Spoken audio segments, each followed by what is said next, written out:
Boy, it was an historic afternoon at the White House. A South Haven veteran receiving our military's highest honor, the Medal of Honor. It is the first time that President Trump has presented that award during his time in office. And 24-hour News 8's Evan Dean was inside at that ceremony, and he's live at the White House for us tonight. Evan. Brian and Sue, good afternoon. This is such an incredible moment for Specialist 5 James McCloughan. The ceremony itself was rich in tradition. It was in the East Room of the White House, and there were several guests there, among them President Trump's family, McCloughan's family. There were several top-ranking military officials, along with 8 other Medal of Honor recipients, and also 10 of the men who McCloughan served with in Vietnam. And as for that ceremony, it was deeply personal for McCloughan. President Trump talking of his youth in Bangor to his adult life in South Haven as a coach and teacher, and of course, the main focus, the heroism McCloughan displayed during the Vietnam War. The former U.S. Army medic was hit by shrapnel 3 times during the Battle of New Yon Hill back in May of 1969, but he refused orders to leave the battlefield, instead going into the kill zone time and time again to save his comrades. In all, he is credited with saving 10 of his fellow soldiers. Now, 48 years later, thanks to an act of Congress to waive the time limit for the award, McCloughan is our country's newest Medal of Honor recipient. Listen to what our president had to say during that ceremony, and also to McCloughan as he addressed the media afterwards.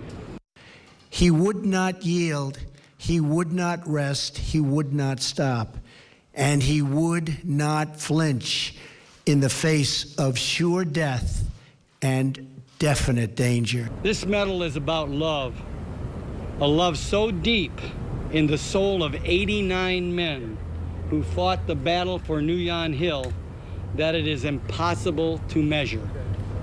I shall do my best to represent those men as the caretaker of this symbol of courage and action beyond the call of duty. McCloughan, as he has done in all of our interviews with him, deflecting the credit there from what he did to all 89 men in his unit. 10 of them were there today. They received a standing ovation as well. But back to McCloughan, I must tell you, this is such an incredibly rare honor. Less than 2 of every 10,000 service members received the Medal of Honor. Before today's ceremony, there were only 71 living recipients. McCloughan now makes it 72. We're reporting live at the White House tonight. Evan Dean, 24-hour News 8. Wow. Yeah, Evan. I mean, that's just remarkable. You were inside that ceremony in the White House today. Give us a sense of some of the emotion. We saw McCloughan pointing at, was he pointing at the members of his unit there in Vietnam after he received that medal? He was, Brian. There was some incredibly emotional moments. First, as you mentioned, when those men in his unit stood up, he pointed at them, he saluted at them, and he said, "I love you." And then there was another moment where President Trump was talking about McCloughan's late father and the relationship they had, and you could see McCloughan look up to the sky, and it almost looked as though he had a tear forming in his eye. Just such an incredible and personal and emotional moment for this war hero from West Michigan. Evan, I know that you mentioned earlier, too, that a lot of people lobbied hard for him to receive this recognition. Yeah, Sue, you're right. So both Senator Debbie Stabenow and Congressman Fred Upton were here.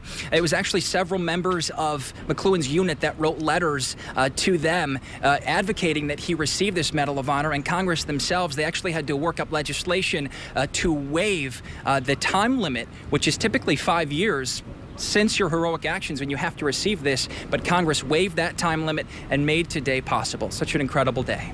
Absolutely. Evan Dean reporting live from outside the White House. That's a good look, good vantage point for you there, Evan.